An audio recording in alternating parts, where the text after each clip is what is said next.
Hey guys, and welcome back to another Halloween video. We are rolling right along with the new buildings for this year, and today we have the first of the non-Michaels exclusive pieces that I'm going to be talking about, and it's arguably the big one for this year for the regular line. This is Dr. Dreadmoor's Castle. So for those of you who are newer to my channel, Lemax every year sends a few buildings out to their influencer group. And in the past, it usually came around late May to early June, but this year there was a massive shipping delay, so I am just now getting my pieces, but still, thank you to Lemax, as always, for providing me with some of these pieces, and logistics aside, they've been good to work with. So, on to the building here. This was one of my most anticipated pieces of the year, as I love mad scientists and Dr. Frankenstein. When I was a kid, I remember my dad dressing up as a mad scientist for Halloween, and me being his assistant, and given that I will actually be working in a lab very soon, this is very much a theme I enjoy, as I was really excited to see Lemax do a big one for their lineup this year with animation and sound, because a few years ago they had a piece called Dr. Gory's Laboratory, which I thought was great, but I kind of figured it would be a while before they did another one, so it's cool to see them return to it again after not being too long from the last one. And this one is awesome. There's a lot of fun details and references on this piece, and there's a lot of animation on it, so as I usually do in these videos, let's go over the animation first.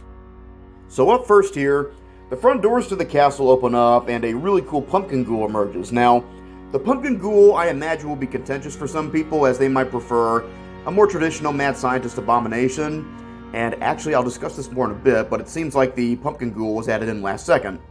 But I actually don't mind the pumpkin ghoul on it because, one, I like how it ties to Halloween with pumpkins, and secondly, I always interpreted him as like a mad scientist experiment on a jack-o'-lantern gone wrong, so I actually think he's fun. On the middle layer, you have this scene with the teleporters here. Now, this is very cool, as it's a very obvious homage to the old horror movie, The Fly. I know a lot of you have probably seen that film, and it's recreated here with the teleporters flipping between the mad scientist and the fly creature, and I love how the teleporters are lit, and they sync up with the animation. And then up top, the roof of the piece actually opens up, revealing a bandaged up dude strapped to a table, and a gear rotates along with it. I love that. Very Dr. Frankenstein-esque, and it also reminds me of the old Dr. Tingle's laboratory with the dude strapped on the roof. And as if the animation wasn't enough, you also have a lot of dynamic lighting on this piece. So you have the aforementioned teleporters that flash, but you also have this really cool hunchback dude up top with an electrical device that actually flashes, which is really cool. And then another big focal point on this piece are the eyes. Now, the eyes are another thing that might be divisive for some, as some people may find, it's maybe a little too over the top. I personally love it. For one, the eyes periodically flash to give the effect that it's blinking, but it also utilizes some of the visual trickery similar to the magic shop from a few years ago. The eyes, when you move the piece around or look at them from a different angle, they look like they're following you, which is super cool, and I think it's a great touch on the piece.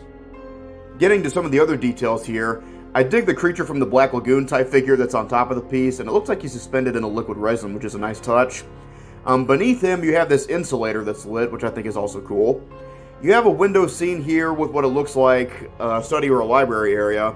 You have a chalkboard by the teleporters that shows the different equations written for the experiment, and I really like on the side of this piece, you have an additional scene here with this mad scientist machine and this tubular structure that appears to be broken, and it's leaking toxic waste. I love that. To me, it's implying monster escape containment and broke out of the castle. The fit and finish on this piece is nice. I think it feels pretty substantial. It doesn't feel like a toyish plastic style piece, and it's got a very matte paint job with muted colors, which is great because a piece like this should be on the darker side as opposed to being super bright. So something to note on this piece, there are actually several accessories that go with it. One is this package containing tentacles and an arm, which is pretty funny. And then the really cool one is Dr. Dreadmoor's Creepy Creatures, where you have this insectoid creature here pushing a cart full of various parts of monsters. Really, really fun, and both of them go awesome with the piece. Now, they don't come with the piece, of course, they are sold separate, but if you want the building, you kind of have to get the accessories too, right? So let's get into something very interesting on this piece. Here is the concept art for Dr. Dreadmoor's. Now, this was posted by one of the designers of Lemax, and it shows off the initial concept for the piece, and it appears the building was supposed to be more of a Lovecraftian style building, As the doorway instead of the pumpkin monster, you have these tentacles. I wonder why Lemax changed this, as the tentacles I think would have made more sense, especially with the eyeballs. But who knows, it's always fun to see the concept art, especially when the final product is different from the initial concept, so just a fun thing I wanted to share. So theming this piece. This is obviously a mad scientist building through and through, so you can obviously put it with some of the other labs they've done in the past, but you should be weary, as this is by far the biggest of the labs Lemax has ever done.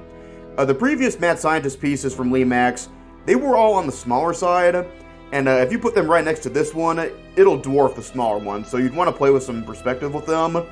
It's also a castle, so you could put it with some of the other castles Lemax has made. But again, this is a mad scientist castle, whereas the other ones were more medieval themed, so maybe not a perfect fit, but you could still get away with it, I think. You could really just have it by itself, especially when you get the coordinating accessories. All of them together would make for a killer self-contained scene, so I think it would work great for that. Wow, that was a mouthful. What a fun piece. If you like the mad scientist buildings like me, I feel like this is a must-own, as it's arguably the most spectacular of them all. And the piece does have a soundtrack, and like all the other pieces that are new for this year, it rocks. It's got a really cool orchestral score, but you also get various sparks and electricity sounds in the background, which again is perfect for the theming of this piece. And I'll play it very shortly. Alright guys, that was Dr. Dreadmoor's Castle. Let me know what you think about it below. I have a feeling that this one is going to be very popular this year, and a lot of people are going to go for it. And it's an excellent offering in my opinion. So as always, thank you all so much for watching. And to tease for my next video, we're going back to the graveyard to check out one of the facades for this year's lineup. So until then, here is Dr. Dreadmoor with the lights and sound.